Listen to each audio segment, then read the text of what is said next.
Sounds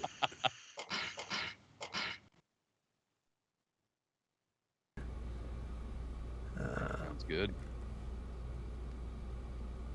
I don't know if any of you have all streamed through OBS with Skype before, but it likes to pull the audio from every individual video stream, but it's all one audio, so it's just 3 tracks of the same thing echoing on top of each other. Oh, great. Yeah, so you have to just mute everybody but one. That's always fun. So technically, Trevor, you're the only audio that's on besides my own, but everybody's audio comes through it, so it took me a while to figure that out. We haven't been streaming. We've been podcasting on the Tome Show for, I don't know, what's it been? 15, 16, 17 years? It's been a while. But we've only been streaming for like a year and a half. So that's all still pretty new to us. The vast Streaming is fun when everything goes right. wrong. The vast majority of our audience is going to hear the show on the podcast, but we usually get, half a dozen folks or whatever that like to hang out with us. Actually, our senior editor and what did I make him? Manager? I don't know. General manager, Sam Dillon is in the chat hanging out with us. Oh, nice. General manager. He's correcting me there. Yes. Perfect. Yeah, the first stream that I did for Codename, everything instantly broke as soon as I hit go live. It's always fun. So, well, good. Everybody's doing well tonight? Yeah. Feeling good? Excellent. I know Sam. I know Sam and I are both exhausted because we're both college professors, and I don't know when his semester starts, but mine starts on Monday, and I still haven't finished my syllabus yet. So,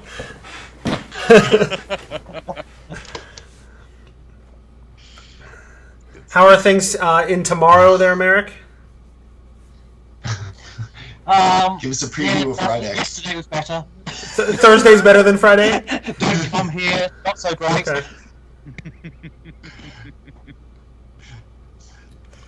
So don't get out of bed on Friday. Got it. I had a buddy in Australia tell me today's not going to be good, and he already knows. He's already there, so I don't think I'm going to make it today. Yeah, I had that was my Monday morning. I woke up and like the first 2 minutes of being awake, I saw a tweet from VMuse that say today's the Mondayest of Mondays, and I went, I already agree with that. No. Already hardcore agree with Yep. that. I have the opportunity to work from home tomorrow. I think I'll do that. Although, hey, your Friday can't be too bad. You get to hang out with us, right? It's all downhill from here. I'm really looking forward to more of it. You're welcome. All right. Well, let me hit record on the audio. There we go. And we can get started whenever you want to. Oh, Sam still doesn't know what he's teaching, and he starts on Monday. I hope you have a good weekend, Sam.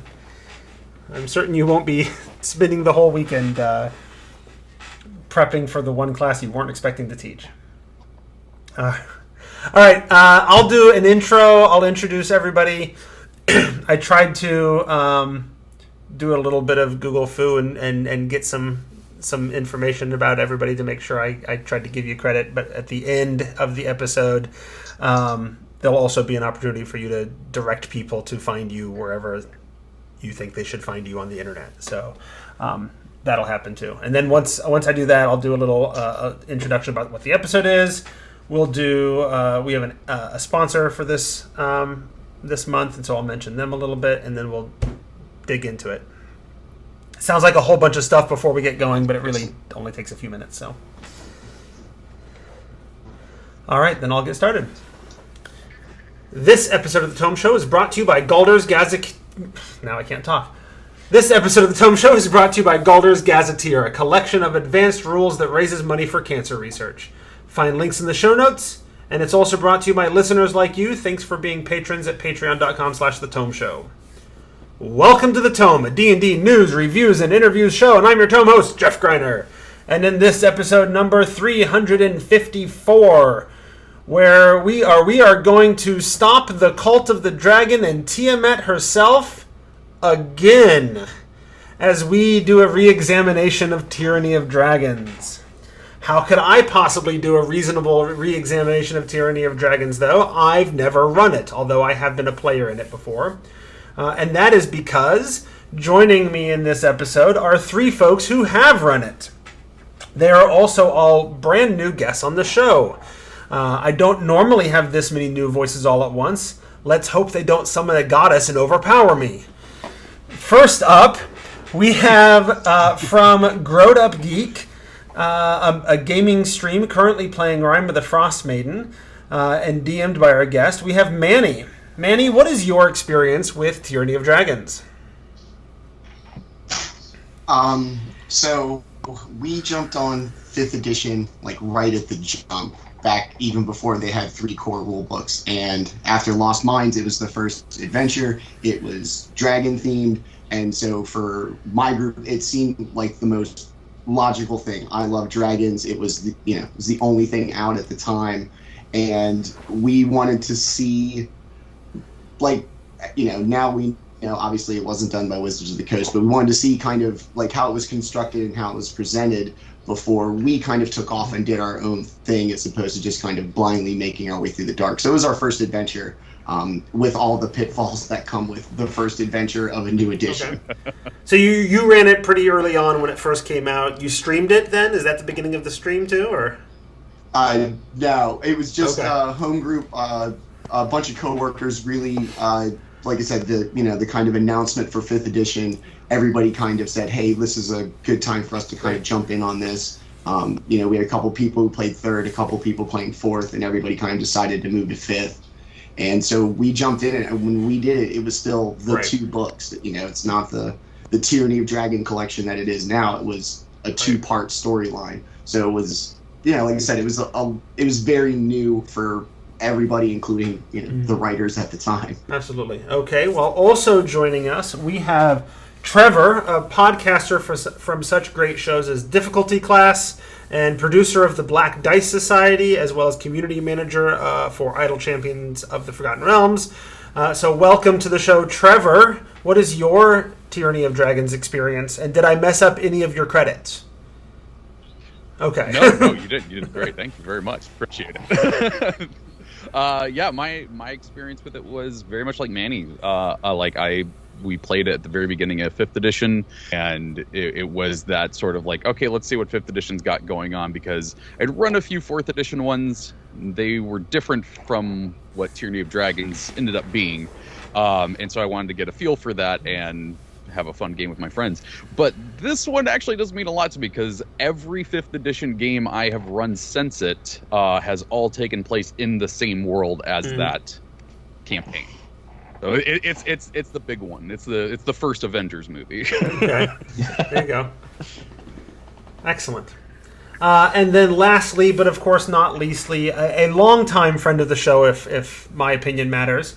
So much so that it kind of feels wrong to me that this is his first appearance on the show. The magic behind Merrick's musings, and joining us from the future, since it is tomorrow morning in Australia. Merrick, welcome. Hello. Thanks for having me. And what is your Tyranny of Dragons experience? Right, so I've been running organised play adventures in Ballarat for a couple of years before 5th edition came out. And we've been playing all the playtest adventures as organised play. We had about 3 tables of players running through stuff. And so when 5th edition came along, what was there to play? Tyranny of Dragons. So we went right into that using the Adventurers League rules at the very beginning. And we had 4 or 5 tables immediately running it just at the very beginning, in that first week after it came out. And so I ran through all of it, documented it all on my blog at the time, and then I've twice gone back to do it. And I've run the entirety of the adventure 3 times. So, yeah, that it's one which I rate very, very highly. I love the adventure so much. Okay, so you've run it 3 times. When was the most recent run through of Tyranny of Dragons? I can't remember. Okay. It wasn't that long ago. but the state of lockdown has dissociated me from time. I'm going to say about 3 years ago, but I could be wrong. Sure, that's fair. Time has been losing meaning more and more the longer the pandemic goes, right? Mm-hmm. So if you haven't picked up on this, we are going to talk about Tyranny of Dragons in this episode. Tyranny of Dragons was the first storyline mostly published by Wizards of the Coast for 5th edition, other than Lost Mines of Phandelver, which isn't really a full campaign. It was an introductory adventure. So it's notable that it was written in partnership with the wonderful folks over at Kobold Press. I think Tyranny of Dragons has a bit of a different feel to it for that reason, because it was the first campaign and because most of what Kobold Press was publishing prior to this was Pathfinder, which has a bit of a different sort of thematic feel to it as an adventure goes. So it was originally published, as was alluded to earlier, as 2 books, which were then later collected and updated into 1 book called Tyranny of Dragons. And folks have had a lot of time to talk about this adventure, arguably more time to talk about this adventure than any other adventure published in 5th edition. And so there are lots of ideas and thoughts and opinions running around. And we decided a while back, we started doing these first impression reviews of books with the idea that we would then be able to come back later after people have run the books, use them at the table, and take a deeper sort of look after a significant period of time. And there is no adventure that has had more of a significant period of time to discuss than Tyranny of Dragons, so that's where we are starting. Before we get into it, though, I want to let people know about our sponsor, Gaulder's Gazetteer. This is a book for 5th edition D&D that is bringing new advanced rules, like new things that you can do with your actions in D&D, in 5th edition D&D, or your martial abilities, and bringing those into your game. It has new subclasses or class abilities, spells, a few adventures, all sort of supporting bringing these new advanced rules into your game. So if you're ready to push your game to the next level and also help fight cancer, because the proceeds for this book all go to cancer research, you should absolutely check it out. There will be links to the Drive-Thru RPG page where you can buy it in the show notes, as well as to Lawrence's story. Lawrence was the inspiration for the creation of this book. All right. So now we're going to talk about Tyranny of Dragons in earnest. Our wonderful guests are really going to do most of the talking about it. I'm going to try to be a good host and shut up most of the time, because I am the only person here who has not DM'd this adventure, although I have played in it, so I have a few insights. It's worth reminding people very, very briefly what is sort of the story of Tyranny of Dragons. Does somebody want to give us a real quick sort of the elevator pitch? Do we do spoilers? Yes. I think we have to. Yeah. Okay. Go ahead. Do it. Everyone's okay with that? Yeah. Yeah. So essentially, it starts with a dragon attack, as it should. And through that, your party ends up learning about the cult of the dragon that is apparently trying to raise Tiamat, which information could come out whenever you want during the campaign, and kind of evolves into a tracking down this cult, figuring out what they're doing, trying to stop them. It has varying degrees of success on that. And then the first book culminates in a floating cloud giant castle, and depending on what you do in it, could result with it crashing into the ground and everybody getting messed up real bad. Second book picks up from there. There's a lot more politics in that. There's a lot of dragon hunting that goes on in that. And then everything comes together at the end. At the what is it? What is the mountain called? Was it the Well of Dragons? That's what it was. There we go. I was just like, it has some cool name. Why can't I remember this? And if your party is fast enough, they can stop the summoning of Tiamat from Avernus. But if they're not, they might have to fight a 5-headed dragon. And hopefully they succeed in some way and the world isn't destroyed. There you go. So that's the quick rundown. And we did a blow-by-blow when the adventure came out way back in the day. If people want to sort of get that based off of sort of in-depth read-throughs. But really, the meat of what we want to talk about here is how did it run? What was the experience running this adventure? What went well? What could you tweak to improve, etc.? So let's start by going around and hearing people's thoughts on when you ran this adventure, how did it run? Just your general sort of impressions of how it went. And let's start with Manny. Manny, how did Tyranny of Dragons work for you? It really boils down to the fact that it's kind of a tale of two books and two kind of, I guess, design philosophies, it would seem. Horde of the Dragon Queen is very linear, which I don't necessarily think means, bad or anything. And as, the first kind of published thing, it's fine. You don't know anything else. You don't really know, kind of design philosophy as it's going to be built. And I typically just modify adventures maybe more than anybody, most people do. It's not just a pick and choose kind of a thing. I just kind of use it as a framework. So I had to do a lot of work, which was interesting because I didn't, you don't know the kind of pitfalls of 5th edition or of a module when it's the first one. Particularly the traveling section was just absolutely brutal. I don't like overland travel as it is. And this one just seemed to, kind of just take you all up and down the Sword Coast. Go here, stop here real quick. Hey, it's Baldur's Gate. This place is awesome. Nope, psych, just kidding. Off you go. Hey, are we going to do anything here? No, man, this isn't even the show, but it's Baldur's Gate. No, we got stuff to do. Come on. So, you're kind of, we're learning 5th edition, our group's learning it on the fly.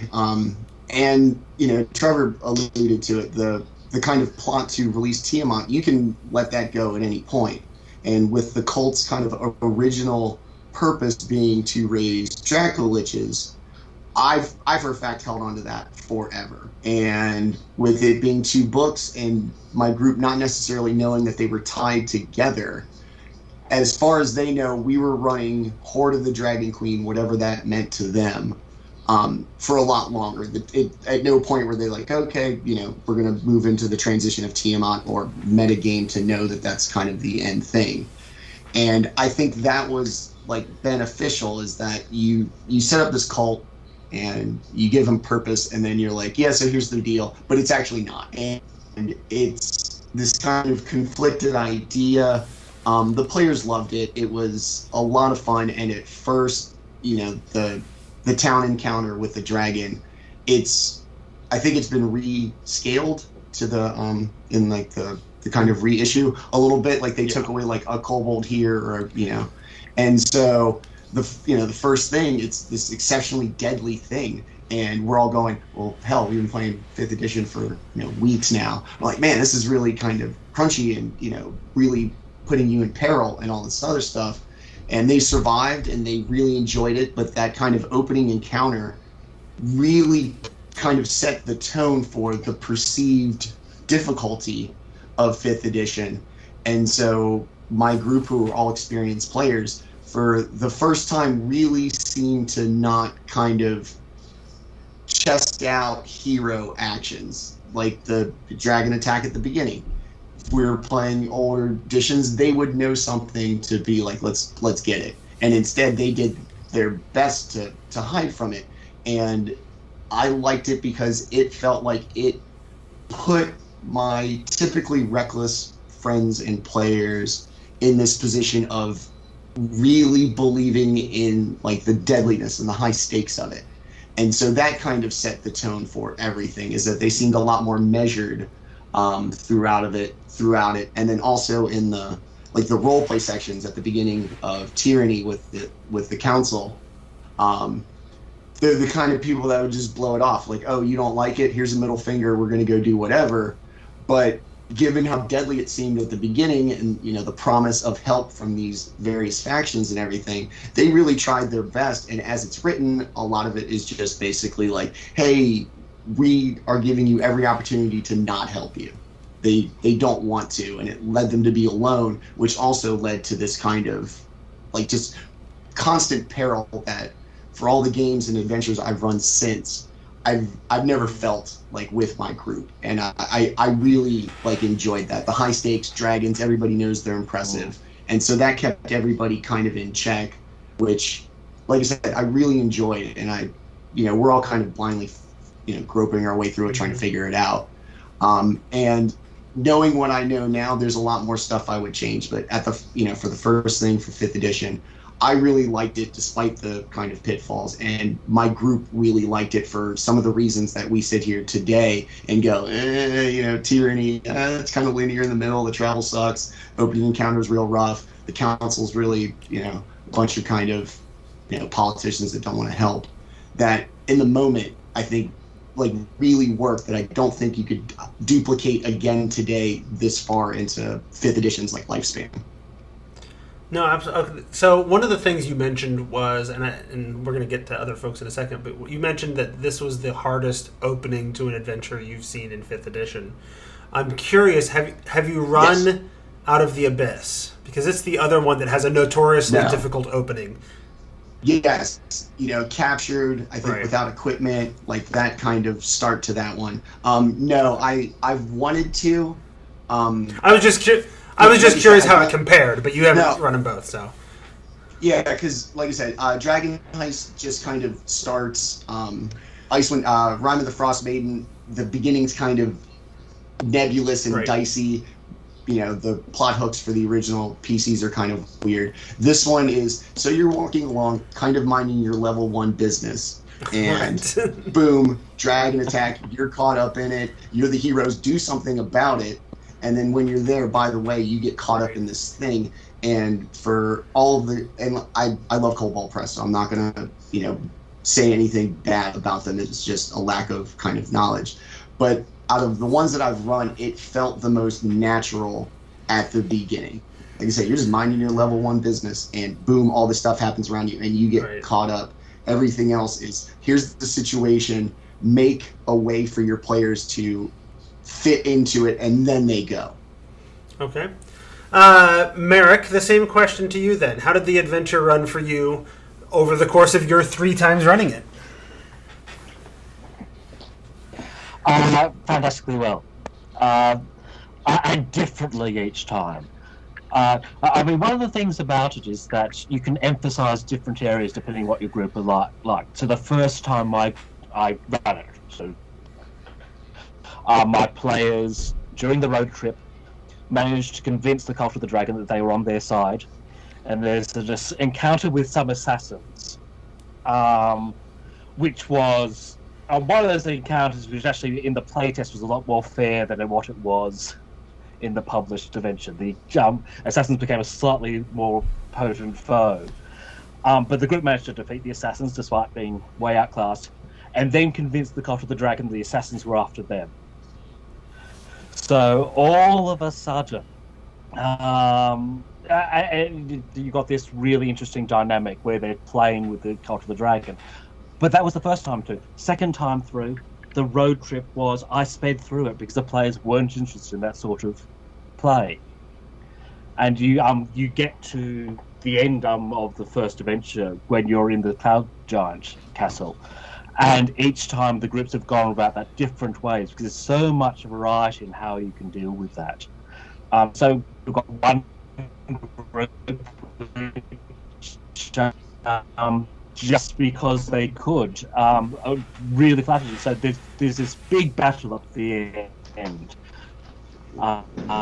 Everyone else, and so they've got the giants on their side. They're fighting the Cult of the Dragon. There's a big battle up there, and suddenly you see above everything this white dragon with a gnome on it doing joyrides, and the next time through, no, they face and defeat the dragon. It's different every time. The one thing which I can say in my adventures is they've never actually let Tiamat get free. They've always won the final thing before Tiamat. Before she appears, not just because there's a chance that she sort of like shows up, but isn't like free, right? They might see a claw or something, but each of the three groups have been fantastically good at defeating the Red Wizards in that final battle thing. Quite amazing. Okay. And again, it's the when you get to the politics, some groups have basically gone, oh, well, we'll do whatever you want, Council. And others have gone, right, I am getting into this, and we're really role-playing this through. And that variety of experience is one of the reasons I love this adventure so much. All right, then, Trevor, last but not least, what was your experience running through it? How did it run for you? I feel like my opinions are very, very close to Manny, where it like there was quite a few things that I changed, quite a few things that I sped up, but that's also just knowing the players that I had at the table and what they usually enjoy doing. The travel, like in Horror of the Dragon Queen, was okay. Like the caravan part, my players actually really enjoyed that, like getting to know the characters in there and whatnot. But like, yeah, when it gets into the, like, you go to the oh god, where do you go? Basically the locations where you teleport to the other one, we completely swapped that out because it didn't work with the pacing that we had or anything like that. And so I swapped it out for something, added some more stuff in there.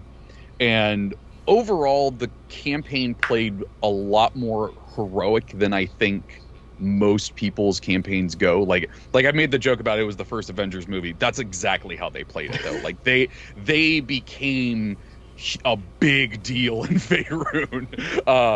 And like at the end of Horror of the Dragon Queen, they didn't crash the castle. They found a way to not crash it, clear it out, and then take it. And they're like, yo, we have a flying castle now. And the whole politics part of it, like, it started off kind of similarly to how it does, but then when I had people being like, no, we're not going to help you, they're like, fine, we're going to get our own help. And like they ended up like amassing a huge army by the end of this that like I straight up call it in my campaign's world the War of Dragons, because it was a straight up army versus an army of dragons and Cult of the Dragons outside of the Well of Dragons. There's a lot of dragons. I'm gonna say dragons a lot in this. And so because of that, though, like Merrick said, like his players have stopped it from happening. I was like, okay, you guys have been going on such a roll and everything like that. You don't get there in time, and like Tiamat goes, and they straight up fought her. I mean, that feels more climactic to me, but yeah.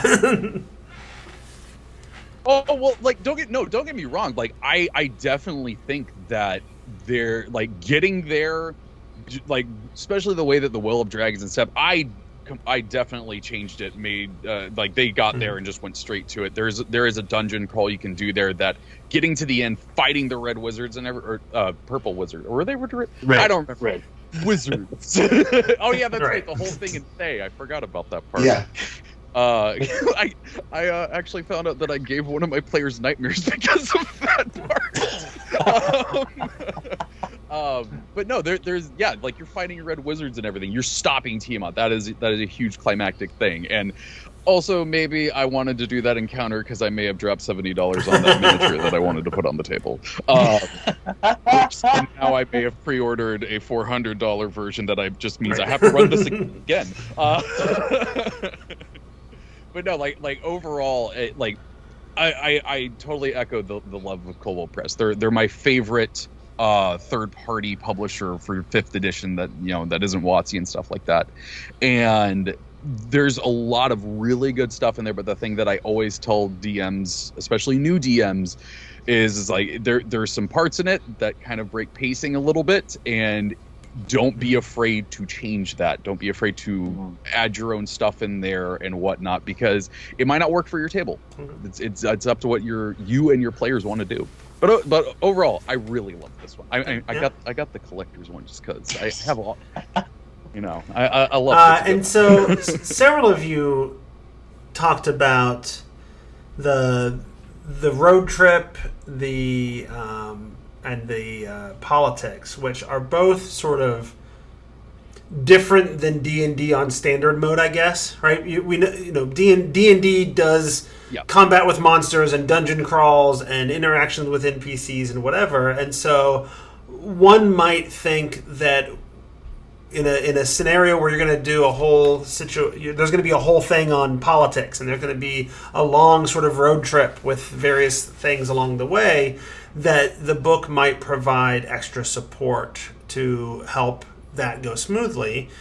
Did this adventure provide you with the level of support that you kind of wanted to do those other things that it's trying to do?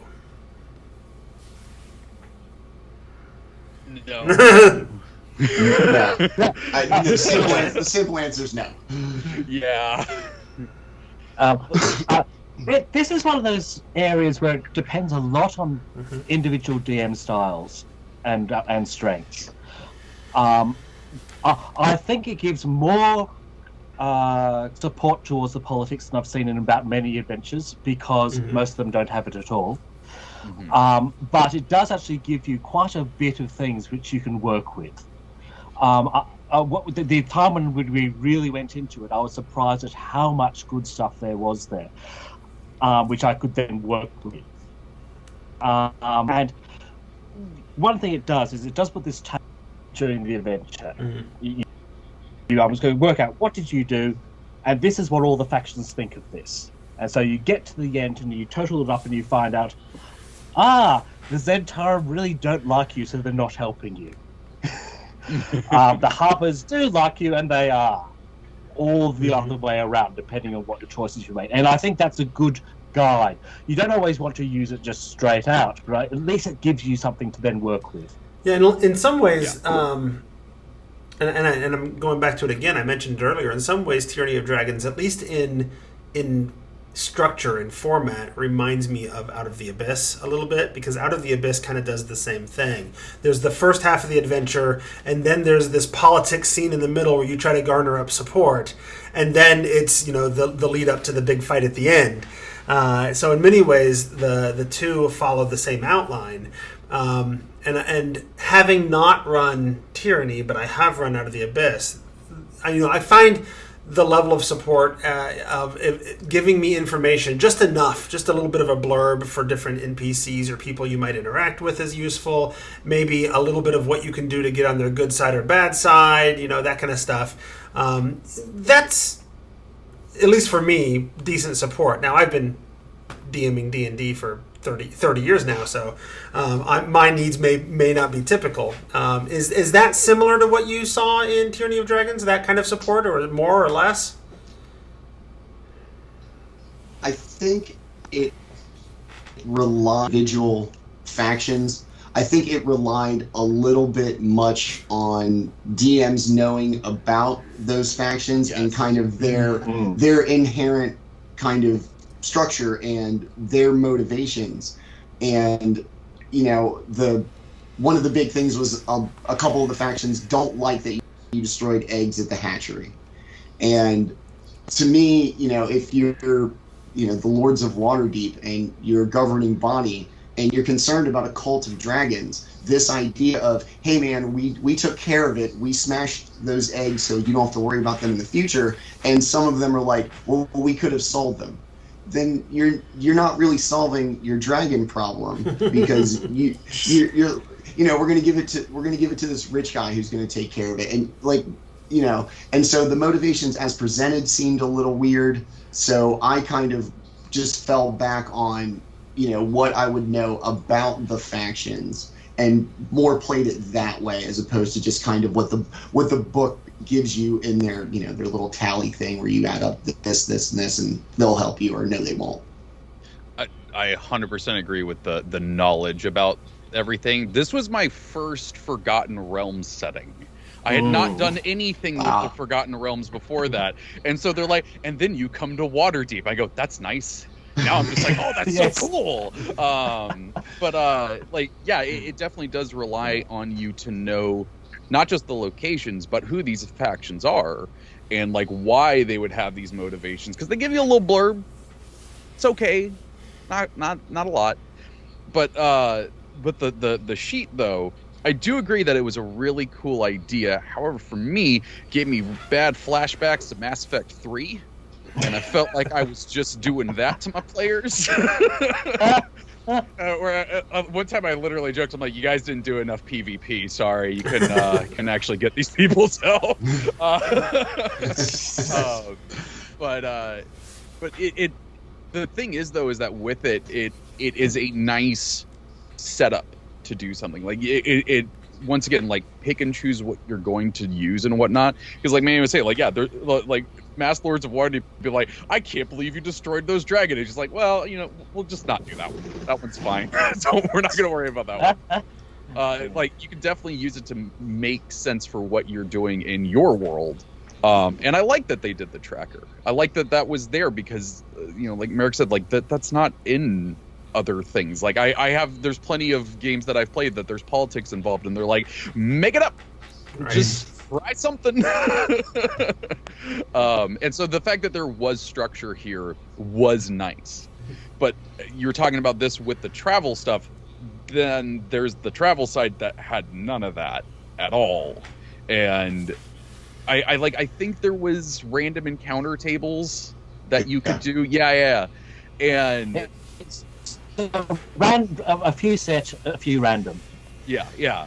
No, yeah, there were definitely a few set ones of them. But like I've said on difficulty class, I don't really like random encounter tables unless you're in a dungeon crawl. And so for most of the part of it, like I took the ones that I felt like were more plot heavy ones that connected to the story, ones that were going to do something for character plots, and used those and just set them where I wanted them, because some of them was just like, you came across a weird plant. Okay. But also I don't remember there being a good description of distance and how long it would take you to get from one place to another. Like the caravan one, it kind of broke it up into a bit of travel time, but anywhere else it was just like, and then they need to go here. Well, how far is that? Right. Yeah, and there's a degree to which, I mean, especially, I mean, they could have fixed it in the reprint in the collected edition, but there's a degree to which I'm willing to give a little bit of leeway to that, because Kobold Press was writing this adventure before the DMG was finished. So, like they might just reference go here, and then, you know what, you've got a map, you've got the DMG, you can figure out how long it takes, so, because like we brought it up several times. Like this was the first one in Kobold Press was like given it like, hey, write our first adventure, which is a huge undertaking. And so what they did there is great. But yeah, when you're looking back at it, was it like 8 years ago now, you can see some of the flaws in it compared to some of the other adventures that have come out since. Yeah, it's, hey, we want you to write our first adventure. That's awesome. What about the game mechanics and all the rules? So like, yeah, we're still working on it, but we still need you to do this. And it's, like, I think that the people that know, understand that situation. And one of the things that I hear the most, and it's typically from people who, just kind of aren't aware, is just that, they did it without a full, like, suite of information. Wizards is kind of still balancing it and tweaking it and refining it. And because of the process of writing, they have to get started, and they want something, out really close to release. And as a result, I'm just going to sound like I'm working for the Kobold Press PR department. Like, I feel like Kobold Press gets like an undue amount of like kind of flack about it, because like, oh well, Kobold Press wrote it. Like anytime anybody wants to say something, it's always like, well, Wizards didn't write it. Kobold Press did. I've never heard that. And it like it's fair at face value, but to take it like further than that, like I don't think is exceptionally fair. And like I said, I there are definitely parts of it that have been refined over 5th edition's lifespan, and I don't sit around and go, well, Coldwell Press doesn't know what the hell they're doing. I mean, I got books right there, and I absolutely adore them. They did the best with what they could. Yeah. And some of the things are just some of the inherent flaws in 5th edition, whether they were the first to write it or not. You see it in Storm King's Thunder and Tomb of Annihilation a little bit, that it's this big sandbox, which is great. It's you got this here and this here and this here and this here, and no real way to connect it, where Tyranny gives you a way to connect it. There's the caravan and then the kind of places that you have to go. And then it's up to the kind of rules that Wizards of the Coast sets forth for travel and distances and time. And that's not their fault. I hate overland travel, like I do. I just do. Because you either do the montage and then you go, okay, well, 9 days have passed, and that's kind of, I feel like it's robbing the players of some of their agency.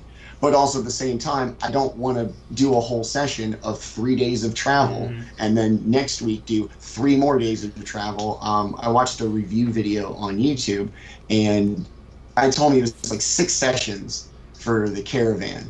And some groups might absolutely adore that, and I'm not going to take that away from them. My group would have a full-on mutiny if I was like, hey, month and a half, you guys, episode 5, still on the road. No, get out. Let me. This is not what this episode is about, but let me go ahead and tell you. Maybe you don't want to run Out of the Abyss, because there are moments of literally like 30 days of random encounters and travel. So yeah. Oh yeah, my god. And it happens more than once. Yeah, and like I said, it's fine if it's kind of a destination. The caravan bugged me because, like I said, you have to follow it, and we did it as like follow it, but like don't be a part of it. Kind of keep an eye on it, and it's not going to make a beeline. It's got to stop, and it's got to putz around and do whatever, and then suddenly, do you just tell the players, hey, so it stops every day at this town. You guys can't go in it lest you be spotted. So you guys have to hang out like on the outskirts of town. Somebody's got to keep an eye on it in case it starts moving. And then all the kind of not safety things, but like the little parts built into like extensive travel, I felt like were taken from them, because it's like, hey, the caravan pulls into this town and they, settle in the inn. Players can't just go get a room next door and then wait for the caravan to leave the next morning and be like, all right, well, now they're far enough ahead. Let's start following them again. And so you're doing something that, like, I don't particularly care for as it is, and kind of tying mine and the players' hands behind their backs, that out of everything that I've run, the section with the caravan and the travel is, like, the worst, and I don't want to be comic book guy, but it's like that. There's very little context. There's not a lot of framework for how it works. It's the first adventure, and it's just like, just follow these people. Really, this is our heroic moment. We're following something, and it gets better. It's just like I said, the travel thing is basically the biggest knock that I have. Everything else I could work around, but I didn't want to be like, all right, so you get griffins. That's usually my solution to like significant overland travel. Hey, you're level 3. Congratulations, the barkeep knows your name. You've got some griffins. Let's go. I actually do want to pick up on something you said there, though, about like the time that it could take to do stuff. I've actually found that to be, this is one of the adventures that I think has some of the most interesting table pacing I've ever heard, because my players ended up doing this actually pretty fast. Like, we did this within a year. They were almost doing a chapter a session towards the end of this adventure.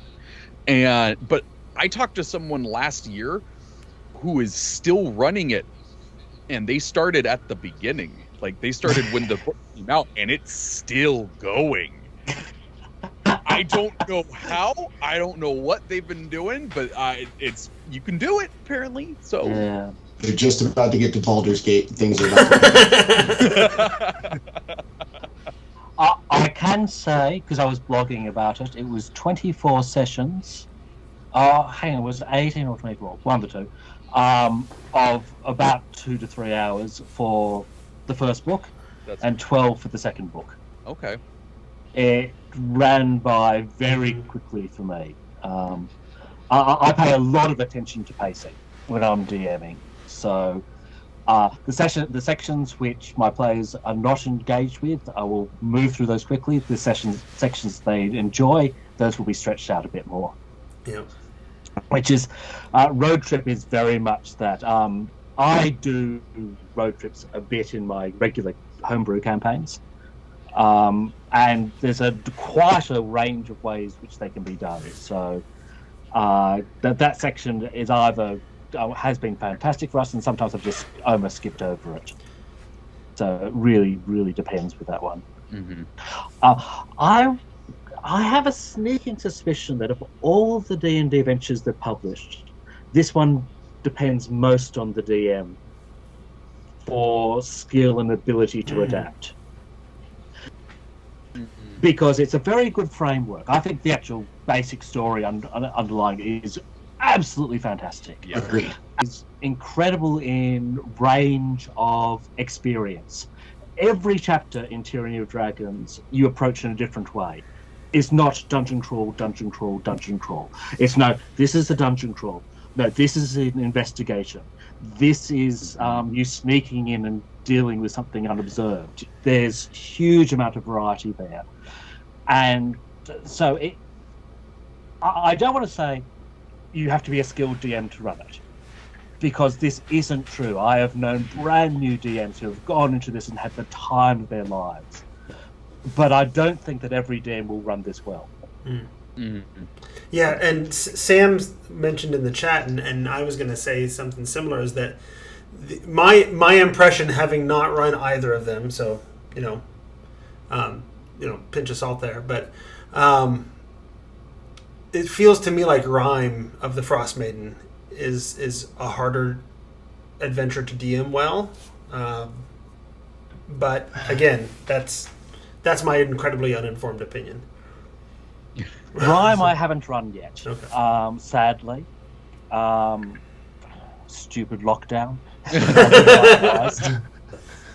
I think Rime would work really well if you had like an automated Excel sheet set up for where things are while the players are somewhere. Mm-hmm. Yes. I'm running Rime right now.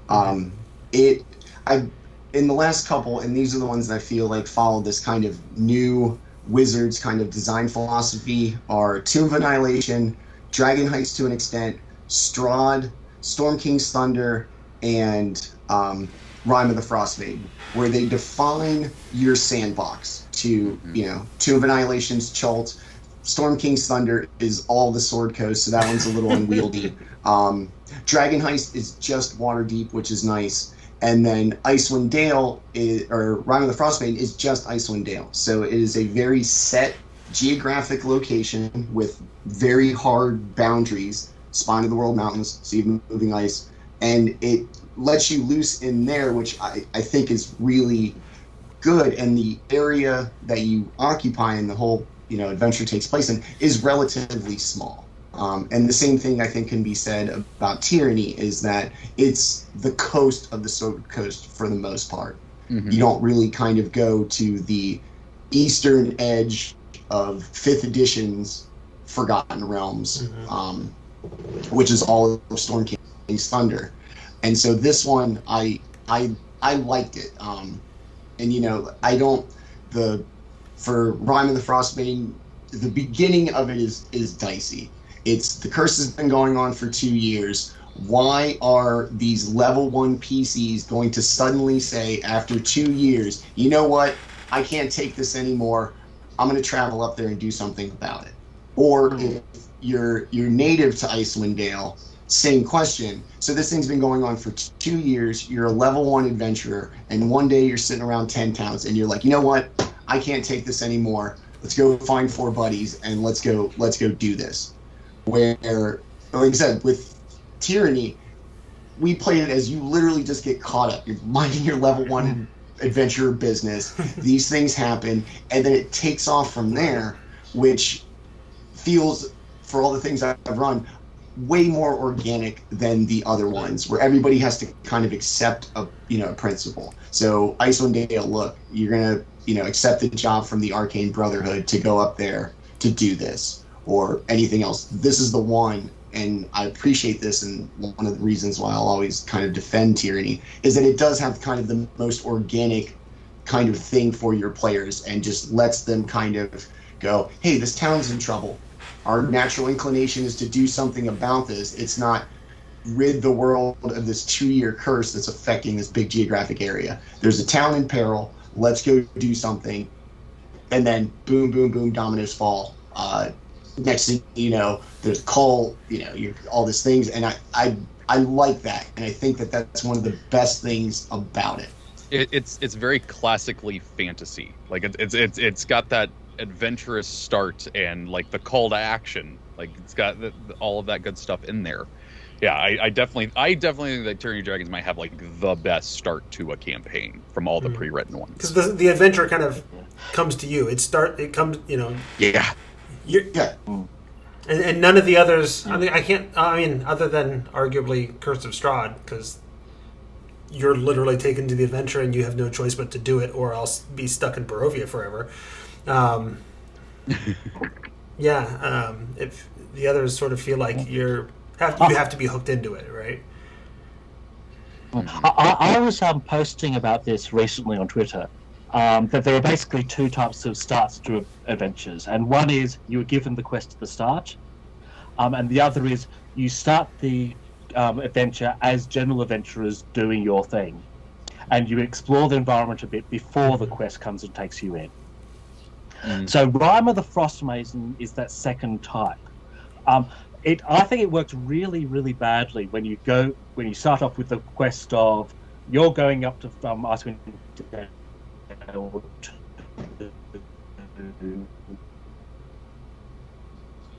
stop it. It's not and only slowly get hooked into the greater story. I think it works better. That's how it's designed. Storm King Thunder, I think, is the same way. You're going around doing little things. You slowly find out the giants happen, and then Harshnag comes along and says, "Hey, you look likely. You're the people to stop this." While Tyranny is the first type where you start off going, right, you're going to stop this. Very quickly, it is you're stopping it. Out of the Abyss is second type. You're wandering around the Underdark saying, things are not right here. And it's only halfway through when you escape, people go, you know what's going on down there, you're the one to stop it. Prince of the Apocalypse is, starts off with, there's a missing delegation, go and find what's happening. So you put into the quest immediately, and only slowly do you find out what's going on. But you're in the quest all the way. I legitimately forgot. I have been arguing for a year now that Princes of the Apocalypse is the most underrated 5th edition adventure. It's really good, guys. So. It's one of the ones I still wanted to do. I have run it. I really enjoyed it, but it has a couple of major structural flaws that cause problems. Yeah. Yep. I only ran into one flaw and fixed it easily, but it's also a very specific kind of adventure. You got to be ready for a mega dungeon crawl, or else that's not the adventure for you. So, but that's not what this discussion is about. So, Sam did ask in the chat, and I think it's worth talking about. There was a lot of conversation about how this is the first adventure, all right? The first big, full adventure. And there's areas where that shows, right? That's obvious, and that's where some of the flaws come from. So if Tyranny of Dragons were to have been redesigned and written and published today with all the things that all the different publishers and writers and what have you know about it, what do you think would be different? What are the big differences that you think they would make if somebody wrote it today? I think it would look a lot like Storm King's Thunder. Like, I think it would definitely be it would be the big sandbox. It would give you, information details about the different places in the Sword Coast that are going to happen. And like maybe even a little bit of Curse of Strahd, because I loved in Curse of Strahd that it was just like, here's a chapter on this location, here's a chapter on this location. Yeah. When they get to that, hopefully they're of the right level. So it might be a little bit like that, with it all culminating at the Well of Dragons. I would hope that there's still a part for the politics of like of some guidelines about how to do it and whatnot. But with how things have been recently, I don't know if it would be there. But overall, it would be a giant sandbox with like, there's a dragon here, there's a dragon here, there's a dragon here. Have fun. Yeah. I don't agree. Quite strongly, because I just don't think that sandboxes are often a good fit, especially for this level range. One of the reasons Curse of Strahd sort of works as a sandbox, it's really an adventure for level 5 to 8 characters. It's a limited level range. In theory, this adventure is level 1 to 16. I mean, when I was running it first time, I had to use XP. That was what the Adventurers League said. So I had 10th level characters going for the final encounter. Oh my gosh. Oh my gosh. But the difference between 10th and 16th is not as big as you think. But the difference between 1st and 16th is. So, yeah. So I was able to adapt. I was always able to adapt things a little bit so it worked for my players. But there is a big difference in that level range compared to what, say, Curse of Strahd sandbox is. And if you look at Rime of the Frost Maiden, it's a collection of small sandboxes which get bigger. Mm-hmm. So you start off with a small sandbox which does all the local stuff. Then you expand it a little bit for the next round of thing, and then you expand it further. Storm King's Thunder is not a sandbox. It is a linear adventure with a sandbox section in it. Mm-hmm. Fair. Yeah, that is fair. Yeah. That last point, yes, I'm going to kind of straddle the grounds here between the two. Is that like I said, I just feel like Wizards of the Coast kind of has this formula, for better or worse, of the, like I said, Tomb of Annihilation, Strahd, Icewind Dale, and Storm King's Thunder, where they give you the sandbox and they kind of give you your locations.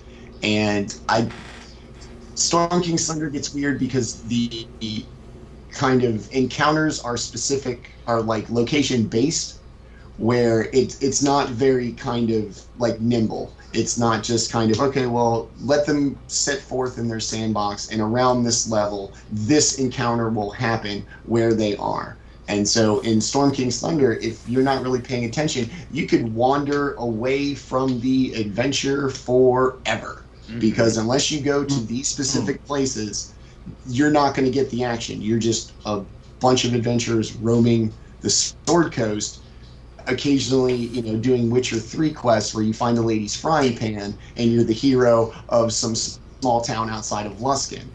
And like, that's great. It's kind of lived in. It gives you those little blurbs. But I think it would be closer to that. The politics thing I'm kind of dicey about. Forgotten Realms doesn't seem to do like governance real well, just because it's not the setup of the lore. It's not Greyhawk. It's not Eberron. It's just kind of nebulous. I can be the Lord of Neverwinter and the Lord of Waterdeep. Maybe I wear a mask. Maybe I don't. These factions, they're not governing bodies. It's corporations. The Harpers are like the magic group, and so all of these factions without like a kind of government, just they're petty and they're prone to their own kind of individual selfish needs, which I think is really nice. But in a sense of an adventure like this, I mean, maybe it's more of a kind of sad statement of the world we live in, where if a big problem, somebody's going to call somebody from Amazon and be like, hey, what does Amazon think about this problem? And that's kind of like it is with the Harpers. You're like, hey, you guys are kind of paramilitary, weird kind of thing. What do you think we should do? And you get a bunch of people in the room, and Amazon essentially gets a vote on the fate of the world. And you're like, all right, Jeff Bezos, I hear you, man. Okay, sorry, you guys. Rocket Boy says no, so we're not going to help you. Good luck fighting the five-headed dragon, because our corporate sponsors are going to be no. But I think, like I said, it's a design philosophy that we've seen with all of the kind of adventures lately to varying degrees, that I think, whether it works or not, and I don't think Merrick thinks it would work, but I feel like that's how it would be to whatever level of success it would achieve. I think that it would be Storm King's Thunder sub-dragons. Maybe smaller geographically, but a lot of that. And I think it would do well if it came out today. I feel like at some point at the beginning, it was just like all of us. It was the first thing. This thing reached out and punched me in the face and took my wallet. I'd still be like, yeah, it's got dragons in it. But instead, it's like, it's the first thing. Well, love the one you're with, and you think highly of it, and you love it and look back on it. But like today, I think it would do infinitely better with just the minor design evolution of 5th edition. Not that Wizards of the Coast knows better their product than Kobold Press, but just as over the 8 years or whatever, everybody's better at it. And I think that the time more than anything would improve it, as opposed to just going, well, we just let's change this and change that. It's just the evolution of time, I think, is what would it benefit the most from. And I think you're right to note that Wizards has been working hard to perfect the less linear adventure format. Yes. They've been experimenting with it for several adventures, sometimes for better, sometimes for worse. But then we go back to the fact that this wasn't entirely written by Wizards, and that it was written in partnership with Kobold Press, and that's usually how I like to think of it. We talked about this earlier. The first several adventures were written in partnership with other studios, Sasquatch Games and Green Ronin, and then Kobold Press. I can't remember if there was another one or not for Princes of the Apocalypse. No, that was Sasquatch. So there you go. But I like to think of it as a partnership, right? It's not like Kobold was just writing and then handed it over to WotC and then they published. WotC was involved in every step of the process. In fact, I had talked to several of those studios over the years in those early days at various times or at Gen Con or whatever, and some of the feedback I heard from several of them was, it's actually kind of a pain in the butt to do this because WotC is so involved and we don't, we're not able to do what we want all the time, right? So I don't think it's fair to say that it's not a non-WotC written product.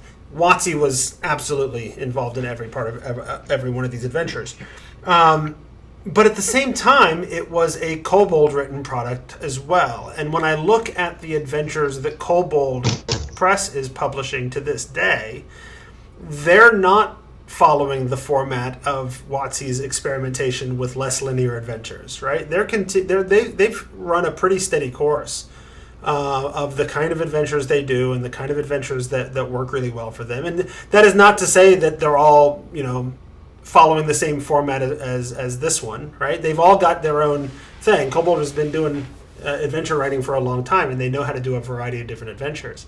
But I don't know that if it were to be published today, if Kobold was still the partner for it, that we would have, Storm King's Thunder with dragons. I think it would be.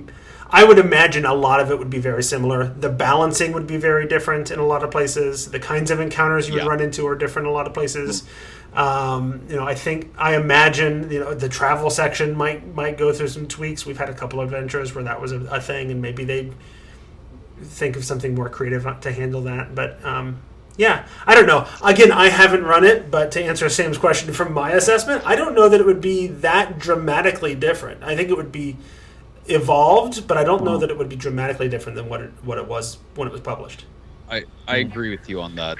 I think we were thinking of if right. WotC, Sure. If Kobold Press still did it, I totally agree with you. I think it would be almost identical with more balancing from what we've learned about 5th edition since then.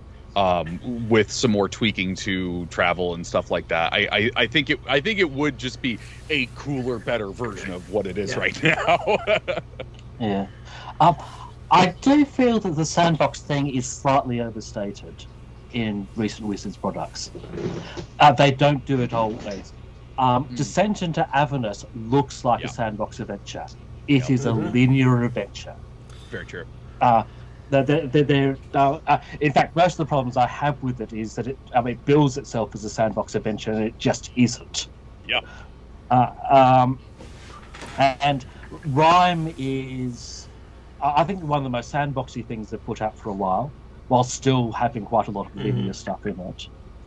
A lot of the recent sandboxes are Tyranny, not sandboxes so much as branching options that then come back together at the end, right? Occasional set pieces. Yeah. So the start of Rime is a whole lot of quests in an area, and so that's feels very sandboxy.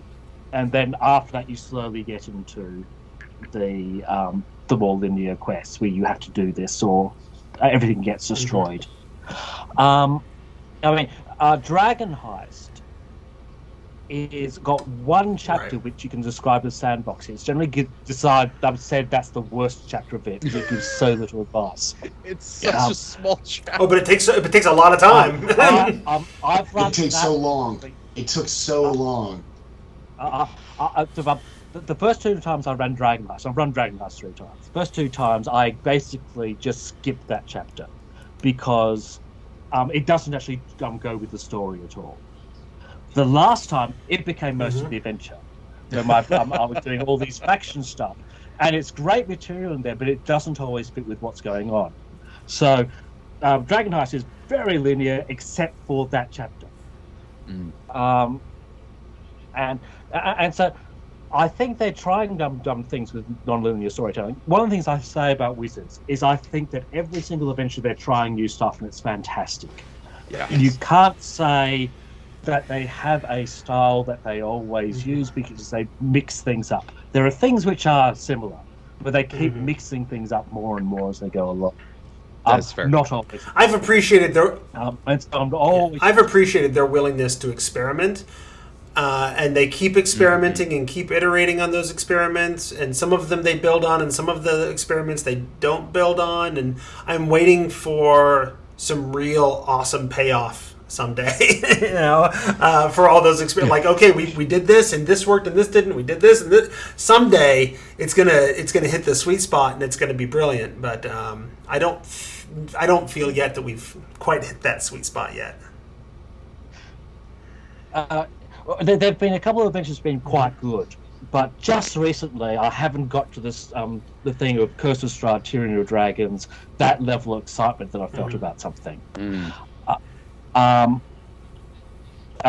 the actual concept's been great. I mean, Descent into Avernus I thought was going to be amazing. What a great concept for it, but it didn't pay off that way for me. One of the things I do want to say, which I really appreciate about Wizards, is they do this as these one hardcover books. Yes. Yes. Yes. And because I have most of the Pathfinder adventure paths, and I feel they get so constrained by this 6-book format, where they always have to break them up into chunks. My biggest problem with that, and the reason why I do love these ones, and this is not a knock now because we've got the one book you can go get, the 2 books or whatever. But when it came out, and it's the same complaint I have for the Pathfinder Adventure Paths. It's hard to foreshadow when you don't know what the heck's gonna happen. Yes. Yes. I don't think it was that long between the two. What was it? First printer, October 2014 for the second one. So it wasn't too bad. It wasn't that. It wasn't that bad. I don't know.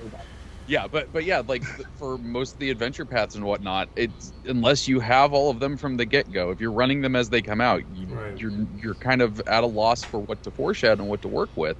And that is one thing that I absolutely love about all of the WotC printed ones, is because I can burn through that thing in a few days, and I'm like, all right, I know what I'm doing, where. So I had well, I had probably 2 more full questions that we haven't talked about yet, but we're over an hour.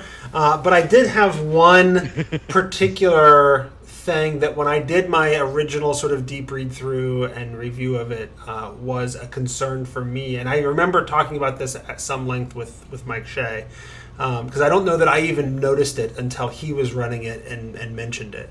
And that's the issue of the masks, the dragon masks. Because there's several quests of like going out to try to get these dragon masks that the cult needs or wants or whatever, and it's always sort of a meaningless MacGuffin because you're never able or even allowed to end up with one of the masks. It's always a fake, or they get away, or whatever.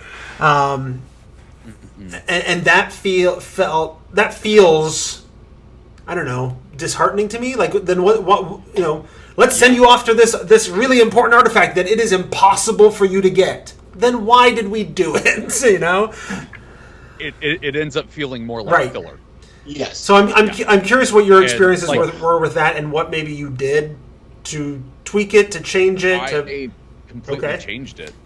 Yeah, I because at each one of those there's a big bad dragon, and I like dragon fights. It's fun. So I turned it into that is an important dragon to the cult, and you need to go kill it. So you got rid of the mask completely? Or they had the masks. It was like, we don't know where they are. We don't know how to handle this. We don't know what's going on there. There's so much confusion going on and everything like that they're like, okay, well, we can at least focus on doing this. And instead of it ever having the mask, because there's the set piece at the end where they got the mask together and everything like that. Instead, what I did is I was like, okay, well, they're gonna go fight Tiamat and dragons. They need some dragon slaying weapons. So I did one instead where I had them go do a quest to acquire dragon slayer weapons, so that they had that go get the item and then were able to actually get it and feel cool about it, and feel like we might be able to do this. But yeah, overall the mask part of it was just that just kind of makes your players feel bad.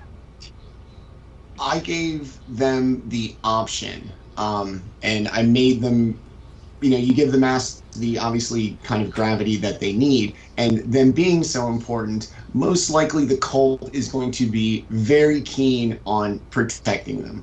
So you kind of throw out the idea of, hey, these things would be handy, but also keep in mind, you're not going up against Barney Fife here. You have a real kind of competent collection of devoted dragon cultists. So it became an option.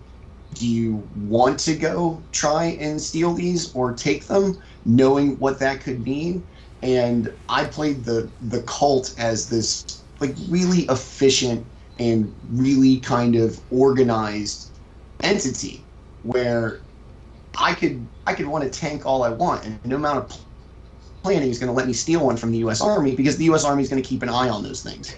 And it's an option. Hey, do you want to go steal this tank? You can, in theory, but do you want to deal with the aftermath of it? And I feel like that leads the cult to kind of being this real formidable entity that is worthy of a plan to bring Tiamat back, but also not just some kind of religious nut jobs who stumble into this. They know what they're doing. There's 5 of you. Are the 5 of you enough to overthrow this well-oiled machine that's about to bring back a dragon goddess, or are you going to thwart it? Pick your time to do it and use that moment with all your planning or your organization, as opposed to trying to steal a tank to stop the U.S. from invading another country. It's not going to do it. And it makes the cult, I feel like if you can steal from them, it makes them a little more bumbling and maybe not as on top of that. And it's you can't even hold on to your own things. And, your goal is this summoning this dragon goddess. You guys are the kinds that, your wagon's going to break down just as you're on your way there, because you're occupied doing other things. Protect your stuff, get to the end and then let the set piece of the summoning be a thing, not try to be like, all right, well, you guys stole enough dragon masks, so I guess that's that. Congratulations. No Tiamat, no summoning, no nothing. Good job. Adventure over. See, I'm a Forgotten Realms fan from back several decades now. So when you talk about the Cult of the Dragon being, ultra competent, that does not jive with my interpretation of the cult. Like, I need them to be a threat for this adventure, right? But the Cult of the Dragon spent all of those years trying to build Dracoliches because they misinterpreted a prophecy and forgot a comma. And they spent decades trying to do this thing because they forgot a comma. Like, they are not highly competent in my mind, but they got to be a threat. So whatever you need to do, And I hung on to the Dracolich thing from the beginning, was that this way, like Trevor said at the beginning, you let out the Tiamat thing like whenever you want to as the DM. And so if they think that as part of, especially when it's 2 parts and we start on one and they don't know what the hell's in the other one, or really when one ends and one begins, as far as they know, we ran Horde of the Dragon Queen all the way up until Tiamat shows up, or until that reveal comes about.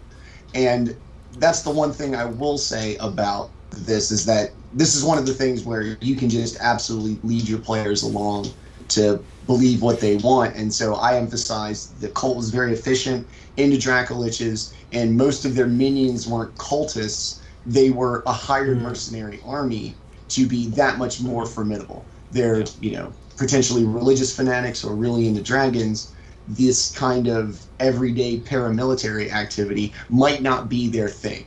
But if they're powerful and they're capable of summoning Tiamat, they can find somebody with some money who's willing to take it to go be foot soldiers and pester the party, or, do kind of underling cult things that don't involve actually summoning the dragon. Merrick, did you have any thoughts on the masks? It's funny about the masks. It never came up. I ran the adventure basically 3 times as written, and at no point did the players go, we keep on losing the masks. I think it's partly because they do get the first one. At the end of Horde of the Dragon Queen, they get the first one. And so it's a horn and 2 more masks in Rise of Tiamat. But because there's so much else which is going on, which is important, and they're trying to do, and they are having successes in other places. They are getting the good dragons on their side. They are doing these other things. The fact that this one chapter they don't succeed means it feels more real.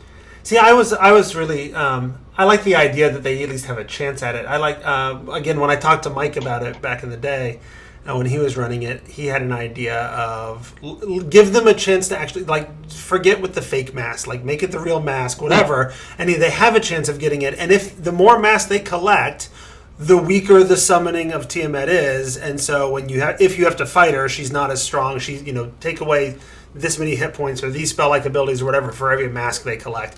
That seems like a decent workaround to me. Let them actually find the mask. But again, I haven't run it, so I don't know how that actually works. So if it works. There is one flaw with the adventure, with Rise of Tiamat. This is an actual thing which I find really annoying. And that's when you get to the climax. You've got this list of people who are helping you and people who are against you. And you pair them off, but you're not actually sure what that's doing. Right. No. The adventure really doesn't go into detail about what happens if you let one of these groups go. So I think it's this really fantastic idea that you have all these people working with you, all these people that they're countering, but I would like more guidelines as to what that actually means. Yeah, I think it's the one thing in Rise of Tiamat which I really, really wish would be. Well, it's sort of like the mask. You spend a lot of effort doing a thing, and then it turns out it didn't actually matter what you did. Right? All it did was flavor the narrative at the end, and didn't actually change the outcome. Yeah. It certainly it mattered every time I read it because I put stuff in because it gave me the idea that I should. Yeah, you made it matter though. The adventure didn't make it matter. But I made it matter. But And the adventure says that it matters. It just doesn't. Right. That's the problem. Merrick is making me realize that I literally did all of the politics scenes just to have a cool set piece at the end of my adventure. It was like, everyone's fighting below you. It's really cool. Trust me. There's a post I have on the Inward where I describe the armies setting out, where we did this big sort of evocative thing of all the armies leaving, which because the characters have caused it to happen. Yeah. It's I'll say this: Tyranny of Dragons, of all the D&D adventures I've run over my 40 years in the game, is my favorite adventure. That's saying something, yeah. Fantastic. I That's love awesome.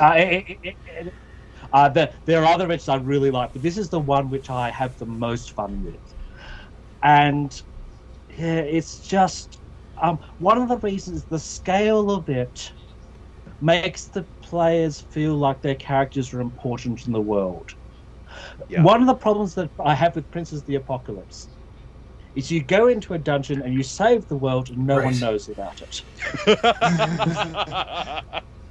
And this is true of an awful lot of adventures. I mean, there's very few adventures where you have people listening to you and then taking you seriously. And that's what the Council gives. It gives, oh, wow, the powers of this world, they listen to you at the beginning because you've been investigating, and then more and more you become more important because you're making the right suggestions. And at the end of it, you're the people who have caused the world to be safe, and everyone knows it. And I love that. Wow, that's awesome. I never really thought about that. You're 100 like the my group, they got that castle and everything. They got so big because they freaking defeated Tiamat that they almost became their own faction. They called themselves the Knights of Skyreach. And I've had them in my games ever since, and it's because of the grandiose, thing of this adventure. I never really thought about it like that before. That is really true. Dang. Merrick, I think you made me like I am thinking back to it. I was like, man, I should run this again. Having talked to you guys, kind of going, I was like, man, I've learned a lot about it's something that I genuinely enjoy from people who apparently enjoyed it way more than I did, and actually enjoyed the kind of things where I'm like, it's kind of whatever. Like the Council's just kind of bureaucrats and whatever. Now I'm like, oh. They're the ones that believe in you and kind of help you save the world, as opposed to, all right, well, we're just 4 people roaming around Icewind Dale, completely autonomous from everything going on. And when you do resolve it at the end, nobody knows you're out there except for the barkeep who you met when you're like, hey, what are you guys doing? Oh, we're going out here to solve the curse. Good for you. I wish you luck. And then off you go off into the tundra, and then one day the sun's going to come out, and everybody's going to be like, oh, look, they fixed the curse, but nobody's going to go, oh, it was those guys that were in the bar last week. Everybody's going to be like, wow, that looks out cool. There's going to be some, old dude that's just like, see, I told you, today was the day. I was right. Just gotta wait it out. All right. Well, this has been a absolutely wonderful and brilliant conversation, but we are a good hour and almost 20 minutes into it, and I think I have monopolized enough of all of your time. So I think we should probably wrap it up. Did anybody have any sort of last word you wanted to get in? Have we talked about the things you wanted to talk about? This is your chance to get in those last things if you had something in your notes we haven't brought up yet. I'm going to blame Merrick if I end up streaming this in the next couple of months. It starts right there in Australia, in the future for me today. A voice from the future told me to run Tyranny of Dragons. Well, wow, voice from the future, that sounds pretty I should do that. I think my only thing is just tell people play it. Like it is a legitimately good one. Like I have complaints about it and whatnot, but like it is a good adventure. I really recommend playing it. Very good. All right, well, we're going to go ahead and call that the end of the episode then. I want to say thank you to Gaulder's Gazetteer for sponsoring the episode. I also want to thank Merrick. Merrick, where can people go and find you on the internet? Well, they can find me a lot on Twitter. where I post under Merrick B. And they can find me on my site, merrickb.com, where I write a lot about adventures, including you'll find a lot about Horde of Dragon and Tyranny of Dragons. Very good. And Trevor, where can folks go to find more of you? You can find me on Twitter at the Trevor. There's an A hiding in there. You can also find me on my D&D podcast, Difficulty Class. There's a bunch of other podcasts too, but that's the D&D one. And anywhere the Idle Champions community is found, I'm there. If you're looking for that A, it's Triavor. Triavor. Yeah, that is literally what my co-host B. Dave Gaulder says.